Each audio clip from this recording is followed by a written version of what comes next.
hello. Hey, Jojo, how's it going, man? It's going pretty good, brother. Just barely getting to the house right now. Oh, man, do you need more time? Not at all, brother. Not at all. All right, I just need 10 minutes of your time. Again, my name's Bill Hernandez. I'm the editor at hardrockreviews.com here in Dallas, and it's great to have some hometown Texas guy on the phone right now. Hey, likewise, brother. Likewise. Hey, I want to remind everyone, today we're talking with Jojo Garza of Los Lonely Boys, one of three of the great brothers of this amazing band.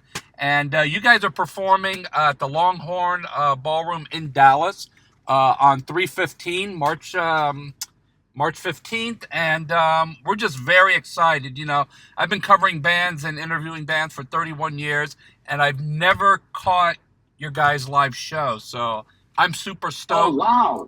Yeah, can you believe that? What's wrong with me? I don't know.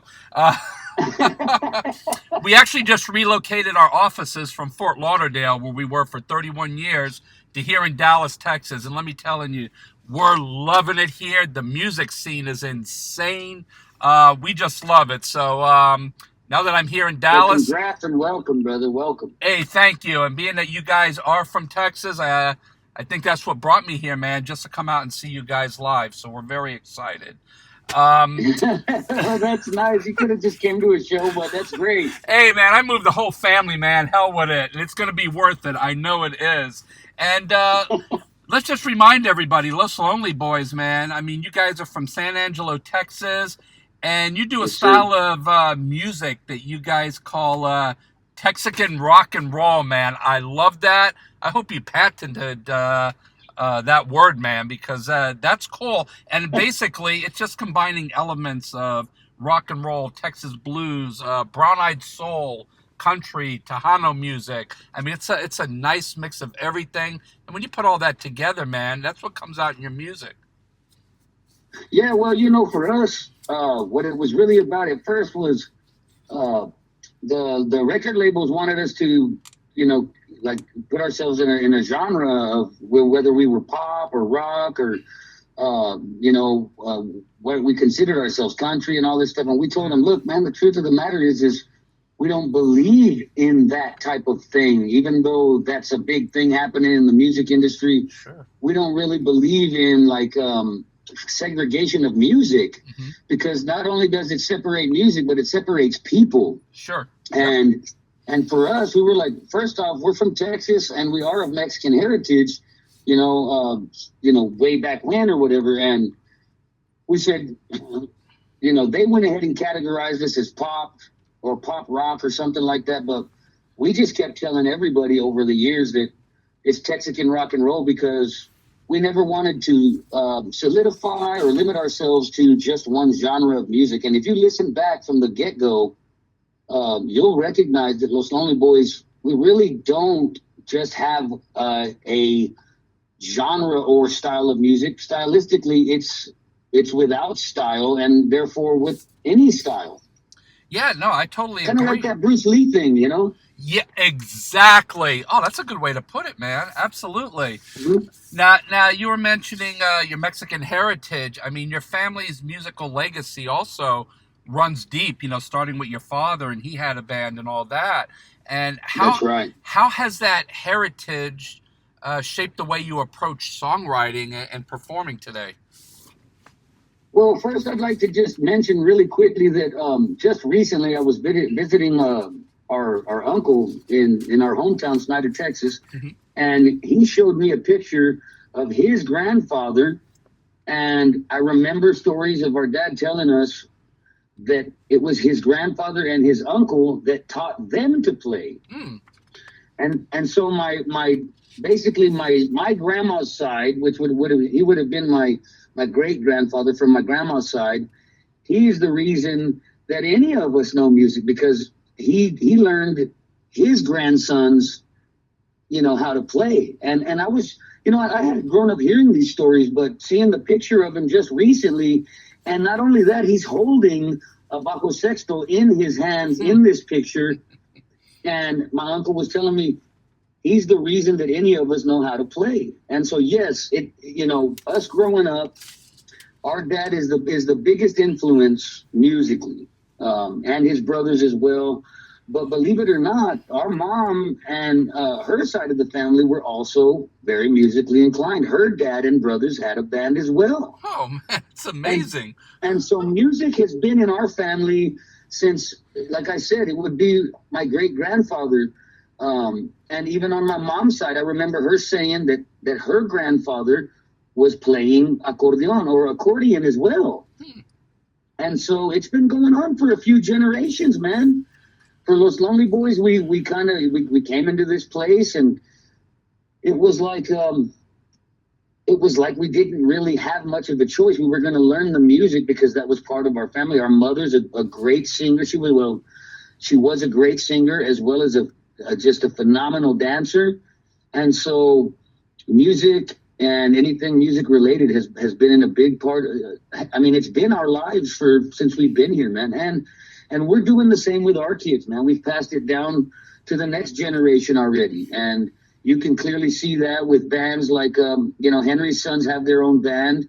They're called the Cristeros. Ringo's son has his own band called Texican Legacy. And, of course, my kids, they don't have a band, but they all play music, sing, and it's just that is what this family is really all about, man. I think it's really amazing that you and your brother support your children getting into music, even though it's such a difficult industry. Now, are you of the fact that you say, look, you can do your music, but I want you to maybe get a degree or into something else, or are Well, you about, you know the what, way if you have this it was kind passion? of done with us in a certain way too, man. I mean, here's what I've told my kids, and I know my brothers have told their kids the same exact thing, is that I'm going to teach you what I know. Hmm.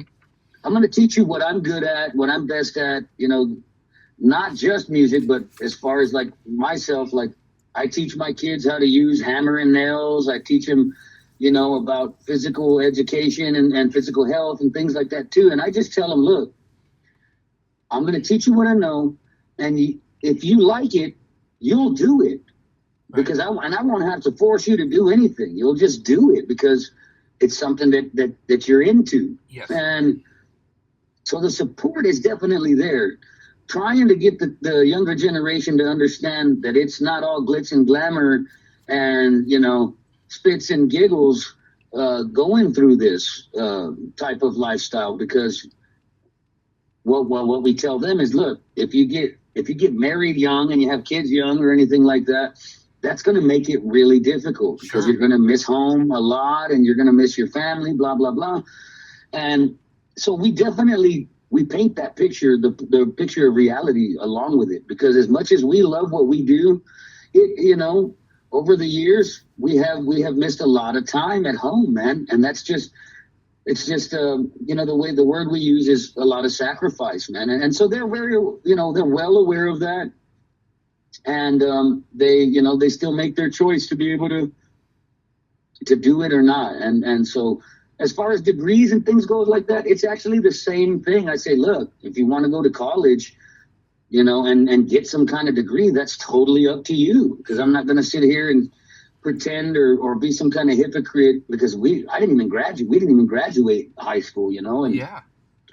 and so for us, it's like, look, we want you to do what makes you feel most comfortable about yourself, and what makes you most happy is really what it all comes down to. I tell you, that's like a lifetime of advice right there you gave in 3 minutes in that answer. I mean, that's really core, solid advice that people can give to their kids. You know what I mean?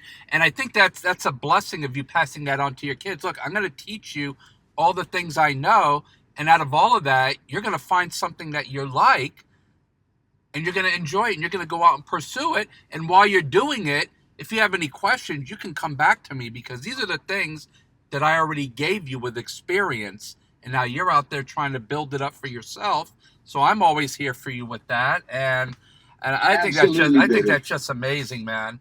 Now I'm going to say 90% of the people out there that listen to music and hear the band Los Lonely Boys, of course, are thinking about the song Heaven, which was your debut single. Um, Mm-hmm. and it hit number one on the Billboard Adult Contemporary charts, reached the top 40s in 2004. But there's so much more to Los Lonely Boys than just Yes, Heaven. sir. I mean, amazing, great song. It got you out there, opened everyone's ears to say, man, who are these guys? And in the last couple of days, been really going through your catalog, and you guys have way more stuff out there than I ever imagined. So I really got to kind of dive deep in and see what else is going on out there. With everything you Yeah, have out there, absolutely. it's crazy. Are you guys working on anything new that might be coming out soon? Well, we just released our latest album called Resurrection, and that was our that was there was probably about a 10-year time span between the last record we had dropped and then Resurrection. And for us, it's it's really about experience Mm-hmm. in life, and or experiencing life and things that happen in our lives and around our lives as well, just in the world in general. And when you hear songs like from the new album, like "Wish You Would," or you hear like "Send More Love," or just when and just kind of to topic on what you said about, yes, Los Lonely Boys are definitely. I mean, Heaven is what God has recognized and blew the whole scene up for us.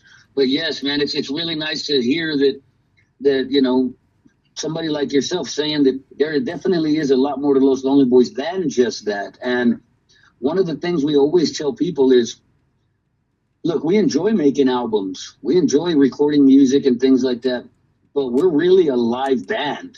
Yeah. And if you haven't seen Los Lonely Boys live, as just as hard as we've tried to capture what we do live, through our albums work, it's just not the same thing. And so you have to come to a Lonely Boys concert to experience the actual energy that is given. And we're the kind of guys that believe it's given from a greater source, man. We're just those type of people. And if you come to a concert, you're gonna feel that, you're gonna see it, you're gonna hear it, and you're gonna experience that.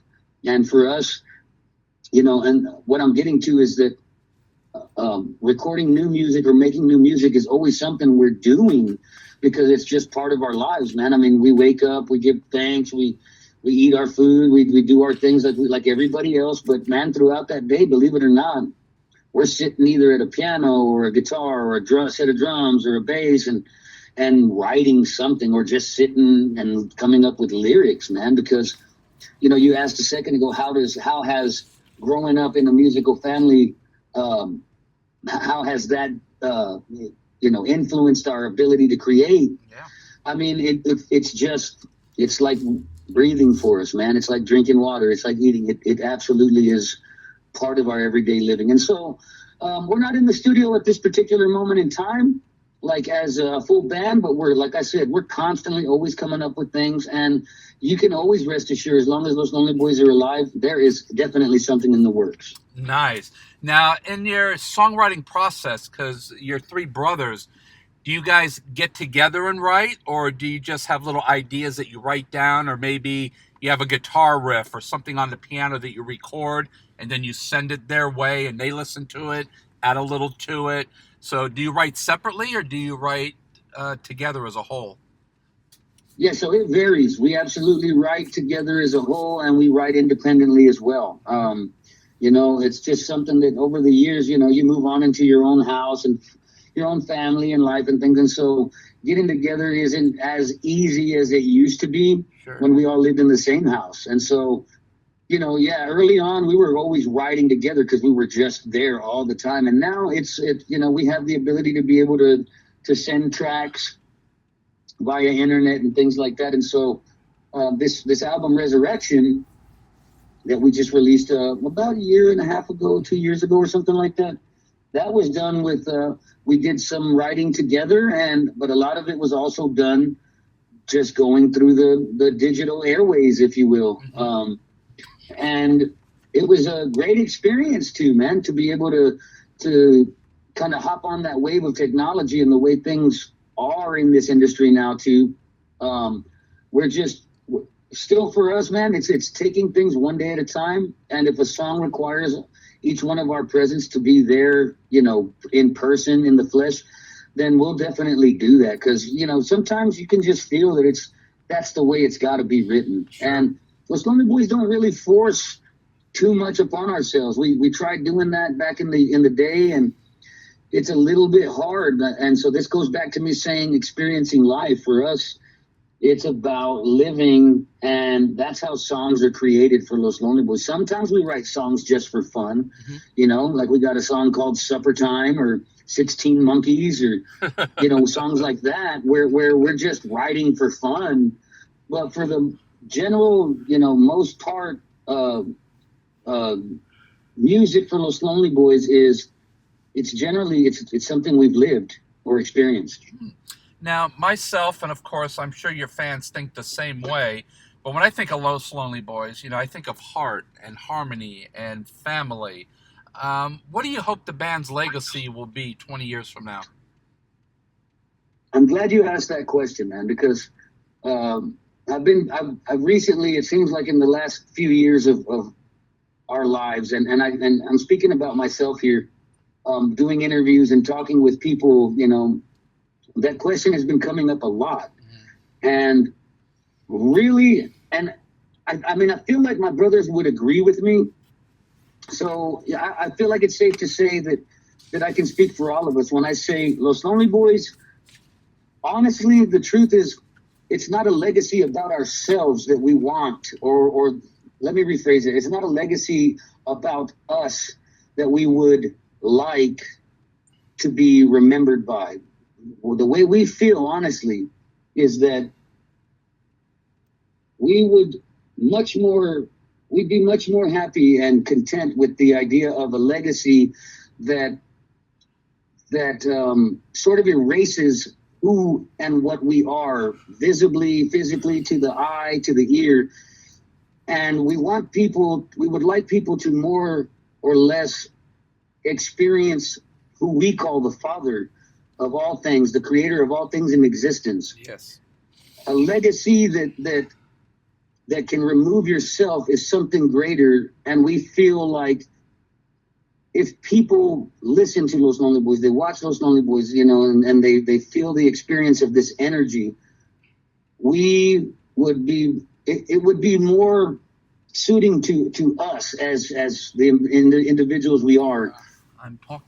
For the music of Los Lonely Boys to be remembered that we are vessels of the creator of all things in existence, and that if people like us can express that through music, that anyone has the ability to express the same thing. I think that is a much more finer answer than I ever would have wanted, and that's not your standard textbook, cut out answer. I mean, that is deep. It's emotional, and it's true, man. And it's coming from your heart. It is absolutely true, brother, because for us, it's great to be, involved as the human or the creature that we are. It's awesome, man. It really is awesome. But at the end of the day, none of us brought ourselves here, and none of us take ourselves to the next place. That is and right. We want that to be the legacy, man. Well, I'm going to say a high praise amen to that, man. And I can talk to you all day, man. You're just a chill dude. And we are definitely coming out to your show at the Longhorn Ballroom here in Dallas, March 15th, which is right around the corner. And, of course, tickets are available through most of your outlets, through the Longhorn Ballroom box office, directly, Ticketmaster, StubHub, and all of those outlets. Really excited to come and see you guys finally for the first time, and I'm sure it's not going to be the last now that I'm here in your backyard here in awesome Texas.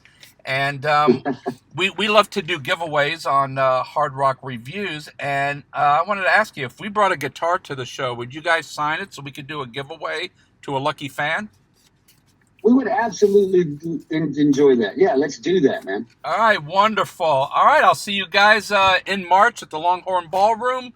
here in Dallas. And until then, man, safe travels on the road, and Godspeed to you and your family and your brothers. And we're going to see you around the corner, man. All right, Bill, you take care of yourself, brother. We'll see y'all down the road. Sounds good, my friend. God bless you. Later. Bye.